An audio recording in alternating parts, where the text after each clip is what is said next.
Hey everybody, it's the Modern Day Nana. I've just been in the kitchen cooking and making treats and things, so I thought, well, I'll just flip the camera on and you guys can come along with me. Now we're going to make a caramel that is great to dip apples in. I also use it, which I'll show you, if I'm making something that calls for like the store-bought caramels that you have to unwrap.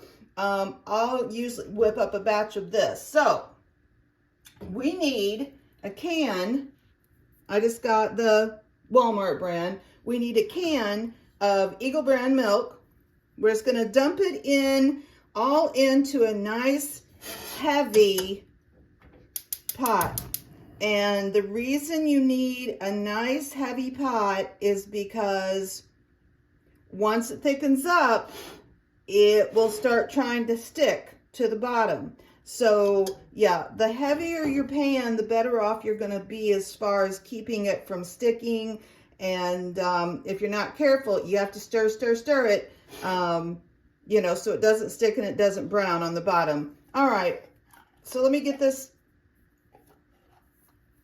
Now, it's not the evaporated milk, okay? It's the sweetened condensed milk. All right, so we've got a can of the sweetened condensed milk, only comes in one size, and a stick of butter. I always use just real butter. Then we need 2 cups of brown sugar, and like I've said in previous videos, I pack it down. You know, once you dump your powdered sugar in, you want to pack it so it gives you the nice full 2 cups, okay? Then we need 3/4 a cup of corn syrup.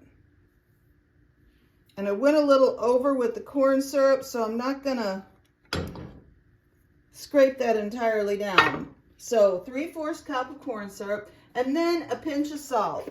So, you know, a pinch. Just like you would put your, fingers in a bowl of salt, and what you would get out with your fingers. That's what I consider a pinch. Okay, so we're just going to stir this all together, and it needs to heat up to a boil. And here is the little bit of a tedious part. Put on some music or a video, you know, something if you want, if you don't just want to stand here stirring this, because we want to bring this to a boil. So we want to get it up to about a medium heat, no higher than that.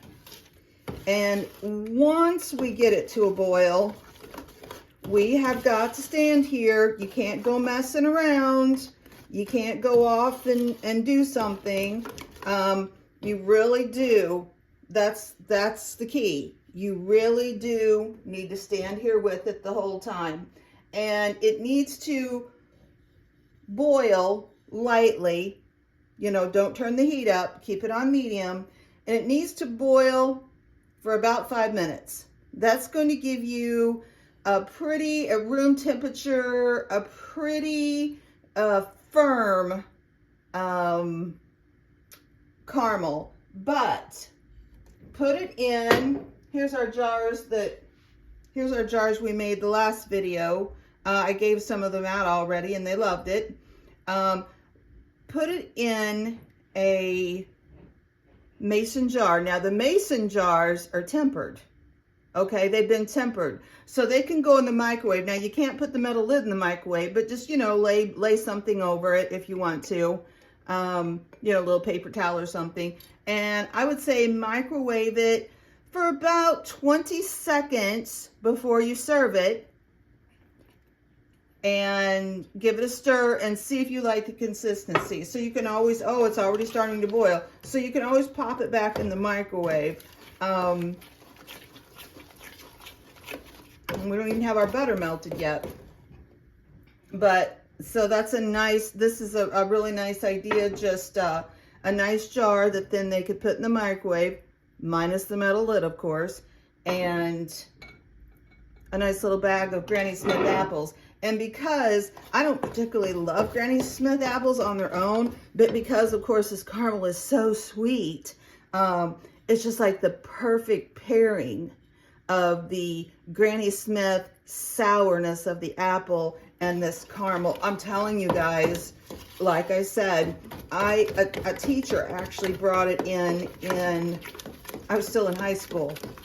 So it's been a little over 40 years, or you know, probably about 40 years. And it was just nuts. Anyway, oh my God, I was just like, what is this goodness, delectableness, and goodness? Okay, so see, it's warming up. The butter is still, we still have some little pieces of butter, but you have to stir it. And like I said, this is a good pot. If you have a thin pot, you're really going to have to keep after it, because I'll tell you what happens if you walk off and leave it or don't keep stirring it. It will scorch. The bottom will scorch, and then you'll start bringing up like this browner looking you know, substance where it's sticking to the bottom, and we do not want that. We're putting too much in it to have that happen. So we got to get the old arm muscles going, and you'll probably have to switch arms a couple times. I know I do. This is a good arm workout, guys. So see, we're doing two things at once. We're multitasking, which, you know, we don't have to do, right? But you know, I think I was probably raised to multitask. So that's kind of my speed, but you know, slowing down is nice too. And really, when you think about it, you know, making these homemade products, these homemade goodies, it is slowing down. And it's such a beautiful way, I feel like, to say I love you. You know, giving a homemade gift is so sweet. I love to get homemade gifts. And I like to give them because it comes from my heart. It comes from me thinking about the person, what would they like, and putting some love into it, literally. You know, when we stand here and we're doing this, we're infusing this with love. And what better gift could that be? Every time, you know, they partake of what we've given them, we're spreading the love. So I sound crazy. Anywho, okay, so things are starting, but I'm stirring the heck out of it, and it's not really even come to a boil yet. I'm gonna let it come to a boil. Let's let it come to a boil. Oh, yep, see, just that second of me not stirring it, I can see a little brown forming on the bottom. Okay.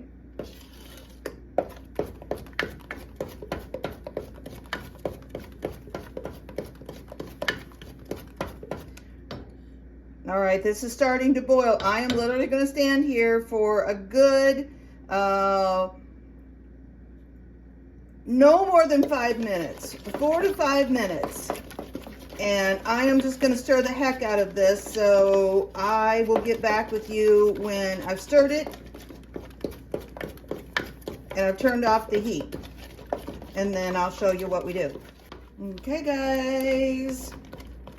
We just hit the 5-minute mark. I turned it off. You see it still bubbling a little bit. So what I was going to tell you was, even though you turned it off, now I really have been standing here all 5 minutes stirring this like a nut. Stir, stir, stir. Okay.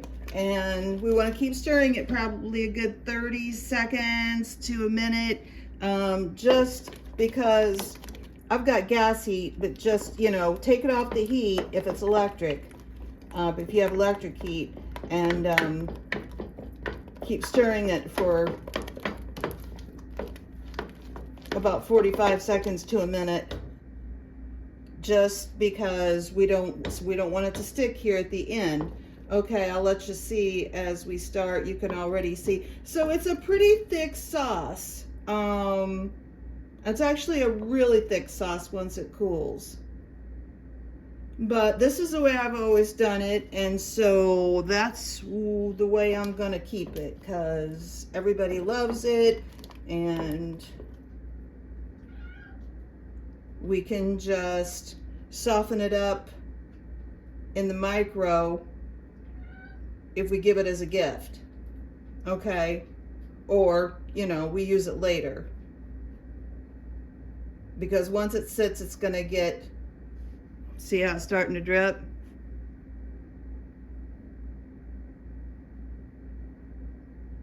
So it's gonna get pretty thick. But that's nice when you do your apples, because it'll grab onto your apple slice and won't just be like sauce, you know. It's a lot thicker than that. Okay, so we could put this in a jar. I have a feeling it would probably make this, let's see what this is. How many ounces? That's a cup, it says. So 2 cups, so that's a pint, right? Yeah. So I would say we can go ahead and try it. I'm gonna make some caramel brownies, but I do have another can of Eagle brand milk. Let's go ahead and put it in a jar just so we see, but a jar is plenty to, you know, to give as a gift.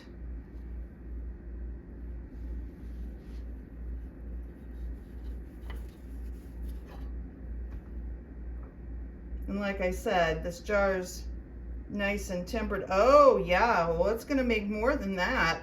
Okay. So it probably makes a good 3 cups. Because we still got a good cup in there. Okay. So that made a nice full,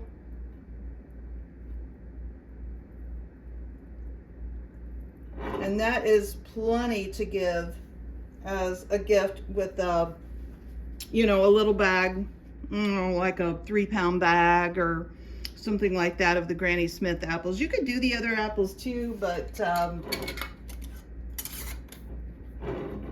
I really like this is nice and sweet. So then the you know, the sour with it of the Granny Smith. Okay, I'm gonna put this in something else and make another batch, and then I'll come back and we'll make our brownies, which is super easy. You use a cake mix, they're delicious. Again, I've had the recipe forever. Alrighty guys, so we've got our 2 nice jars of caramel that we can give as gifts. I am going, once they cool down, I'm gonna put them, and they are hot, I'm gonna put them in the fridge, and then I can just pull them out when I get ready to give them as gifts, just to keep them nice and fresh. So let's go ahead and make some caramel brownies. This is an easy recipe. Again, tried and true many times. So this was 2 batches. 1 batch filled 1 of these, and I made about 3 cups. So you could put these, you know, in smaller containers. So I was just going to go ahead and make some brownies, but this will be plenty. So I used probably about 1 cup of caramel. So we have a couple of cups of caramel in here. Now, the recipe actually originally called for just a 14-ounce bag of caramels. So, you know, if you wanted to do that, you could do that, and then you unwrap the caramels and you melt them with a 1/2 cup of evaporated milk in the microwave or on the stove top, and you use that as your caramel. But we're using our homemade caramel. So these are just chocolate caramel brownies, and super easy, super yummy. we need to take, we've got our caramel made. I preheated my oven to 350. I am going to take in a mixing bowl. I melted 3/4 cup, so that's a stick and a half of butter. Still got some little chunks in there. To that, we are going to just add, you know, your brand of choice. Like I said, we have to be careful because of our nut allergies. So Betty Crocker is a good brand for us. We don't have to worry about the nut allergies with Betty Crocker cake mixes. Okay? So this is going to make a super thick batter, kind of like a brownie batter. You know, if you mix up a pan of brownies. So we've got our cake mix, and we're going to take a 1/3 cup of evaporated milk, okay? So, you know, just the evaporated milk this time. Okay. And I'm just using the cup I already had that I was using to make the caramel. It's all messy, but that's fine. Okay. So we're going to just mix this around and put about half of it in a 9x13. Now I'm going to use a piece of parchment paper so I can just lift mine out because I'm going to take it somewhere, and I'll just wrap it up in some parchment paper, and that way if there's any left, I can just leave them there. I won't have to worry about my pan. Okay? Okay, so yeah. You know, brownie batter thickness. Now, I'm going to go ahead, and yesterday I made cookies. So I'm going to go ahead, and I definitely use my parchment paper. You know, if I'm making cookies, I'll use it the whole time, and then if it's still good, I'll fold it up and use it when I make cookies again. So we're going to put about half of this batter in here. I'd say that's probably about half. And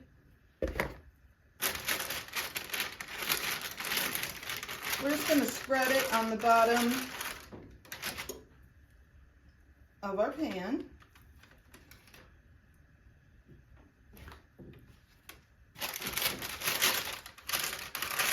And we're going to cook this for 8 minutes in a 350 oven, and it's going to, let's spread it out. Let's say that's not quite half. Okay, so we're going to spread it out and make a fairly thin layer. I might have to get a knife, or you know what? I'll just wet my fingers and use my fingers.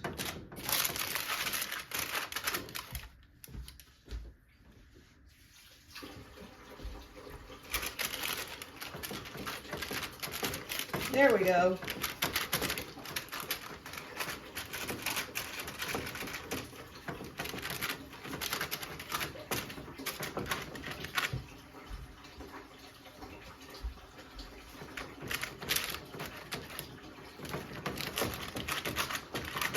Now, if using your bare fingers bothers you, you could put on gloves, or, you know, you can use a spoon, whatever, knife.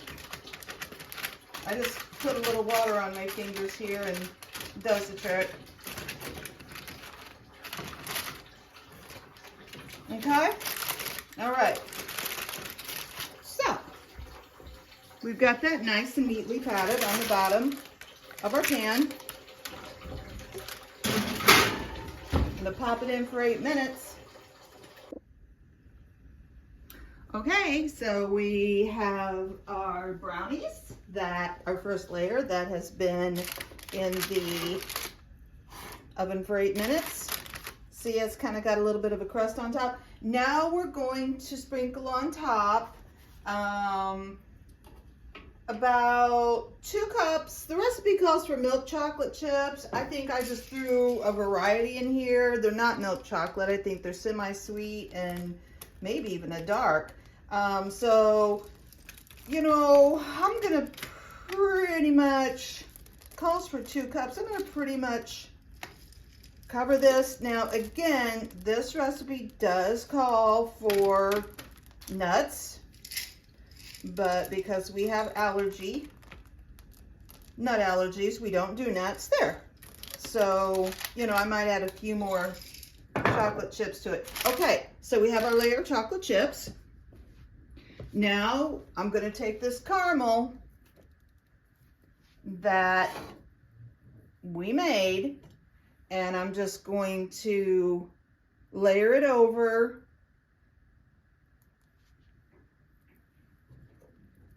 our chocolate chips, and then we are going to dollop the rest of the brownie mix on top. Okay, and after we get that accomplished, we are going to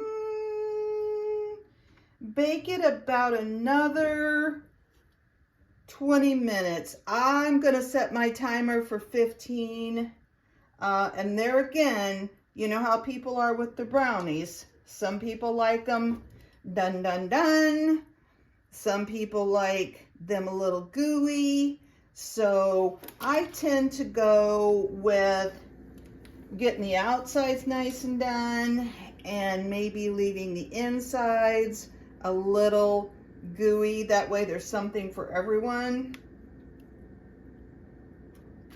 There's a big clump there. Oh, you guys, these are gonna be good. And honestly, if you don't have time to make homemade caramel, don't worry about it.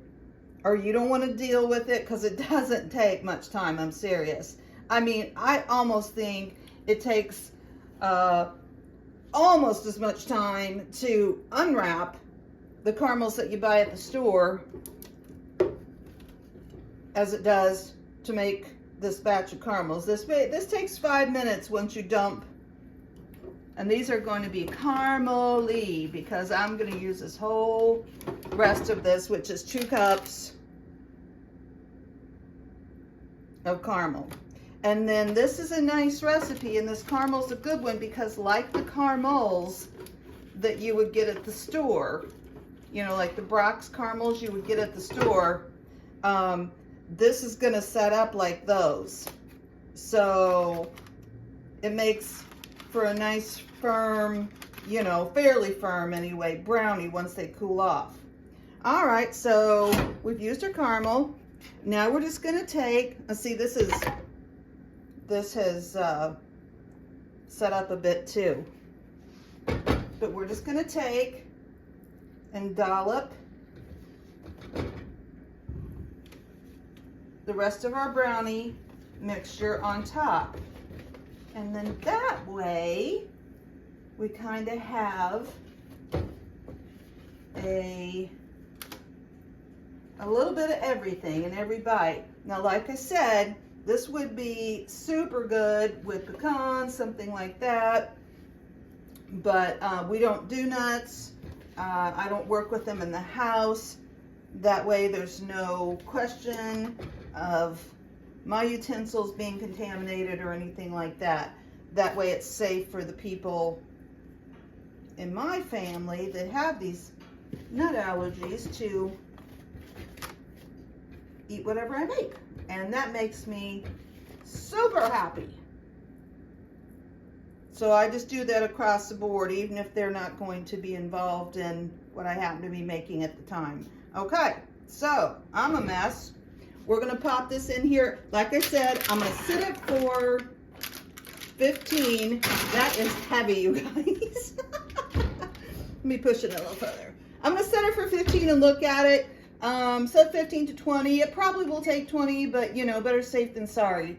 So I'll let you know how much time I put them in for. Of course, ovens may vary, and get back to you when I pull them out. Alrighty guys, I did end up baking them the full time, and I think I put more caramel in there than probably should have, but oh well.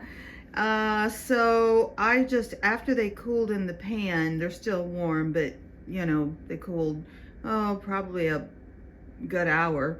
I just slid them over to a big piece of foil, and so I'm just gonna wrap them up, because now if I were taking them, you know, to one of the kids or something, I would, I'd just take the pan or transfer them to something that had a lid, but I'm taking these out to a friend's, and so I didn't want to have to worry about the container. So this way, there is no container, right? Okay. And yeah, you know, I'll just hold the bottom.